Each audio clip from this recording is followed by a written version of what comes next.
ตอบคำถามเนาะเพิ่นว่าถามมาว่าราคาอกตุ้งมักแดงนี่จะกินได้บ่คือก่อนหน้านี้แม่เป้าอัดคลิปเกี่ยวกับเด็กน้อยที่ว่าเจ็บคอแดงมีตุ่มอยู่คอแล้วให้กินกะแล้มมันจะช่วยบรรเทาการอักเสบและจะหายได้ไวขึ้นและในกรณีที่ว่าไข้ออกตุ่มมักแดงจังซี่เนาะคือตัวนี้ไข้ออกตุ่มมักแดงนี่มันจะมีอาการไข้มีตุ่มแบบเป็นผื่นขึ้นมีอาการเจ็บคอ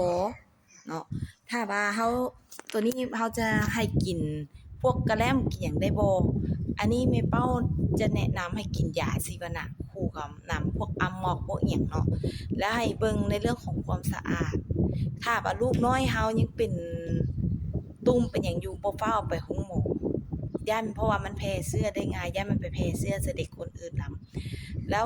เวลาอยู่นำเฮาให้อยู่อากาศเย็นบ่ให้อยู่ร้อน เป็นตุ่มแบบนี้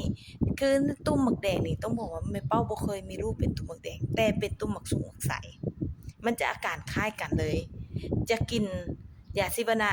ให้ร่างกายเฮามันมีความร้อนกินข้าวปุ้ยได้ถ้าว่าลูกเจ็บคอเฮาก็พยายามหลีกเลี่ยงถ้าว่าคอเป็นตุ่มหั่นน่ะพยายามหลีกเลี่ยงอากาศที่มีฤทธิ์ลดร้อนอาหารที่มีความร้อน หลีกเลี่ยงบ่ให้ลูกกินพวกร้อนให้ลูกอยู่อากาศเย็นกินน้ำดื่มน้ำหลาดกินเย็นได้เพราะว่าคำเว้าง่ายๆคำว่ามันมีตุ่มอยู่คอเฮาสิไปเอาน้ำร้อนพามันก็แห้งอักเสบเฮาก็กินพวกที่ว่ามีความเย็นมีหยังเข้าไปที่มันไปคลายความร้อนให้ร่างกายลูกข้าวกุยกะแล้มก็น่าจะได้กะแล้มตามคิดนะเพราะว่ามีตุ่มอยู่คอ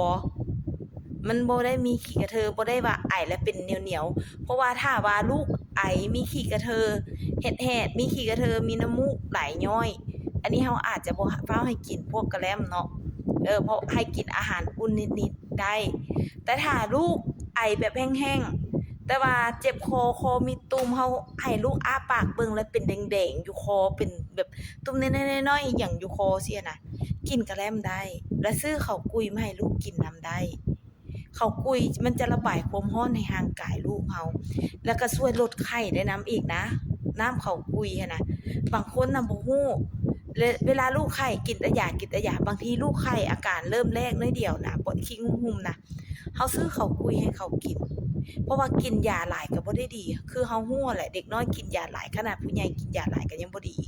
เนาะเฮาก็บ่อยากให้ลูกเฮากินยาหลายก็หาแนวมันทดแทนเพื่อลดการกินยาของลูก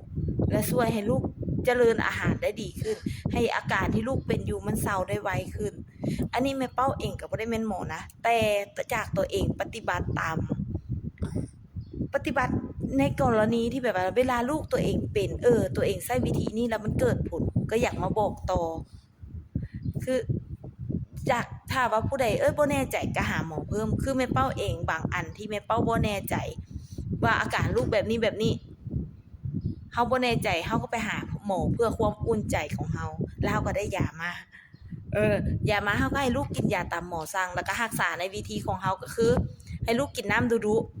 ๆกินน้ำเย็นถ้าว่ามีตุ่มอยู่คอก็งดน้ำร้อนงดน้ำอุ่นให้กินน้ำเย็นกินน้ำดื่มธรรมดาแต่ให้เขากินน้ำดุๆการกินน้ำดุๆจะช่วยเฮ็ดคลายความร้อนในร่างกายลูกและช่วยการลดบวมลดการอักเสบของคอลูกได้อีกและถ้าลูกยังมีตุ่มมีหยังขึ้นหลายงดพวกของหวานพวกขนมหวานพวกเค้กพวกเบเกอรีอิหยังต่างๆงดไปก่อน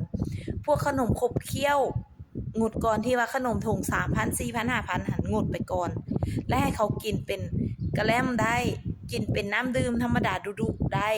กินเป็นข้าวกุยทดแทนน้ำได้แต่เฮางดพวกขนมขบเคี้ยวเพราะว่ามันจะผ่านการแปรรูปมีทั้งน้ำมันมีทั้งน้ำตาลอิหยังต่างๆโซเดียมอีกงดพวกนี้พยายามงดให้ลูกกินได้เด็กน้อยเวลาเขาเจ้างดอาหารขบเคี้ยวขนมขบเคี้ยวหั่นน่ะเขาเจ้าสิกินข้าวหลายขึ้นพอเขากินข้าวหลายขึ้นร่างกายเขาจะมีภูมิต้านทานขึ้นมาได้บัดนี้สร้างคนร่างกายคนเฮามันจะมีการสร้างภูมิต้านทานภูมิคุ้มกันในตัวเองขึ้นมาต้านกับเชื้อพยาธินั้นๆในเวลาที่เฮาป่วยเฮาก็รักษาในส่วนตัวนี้ไปนำเนาะสำหรับแม่ใดหรือว่าอัน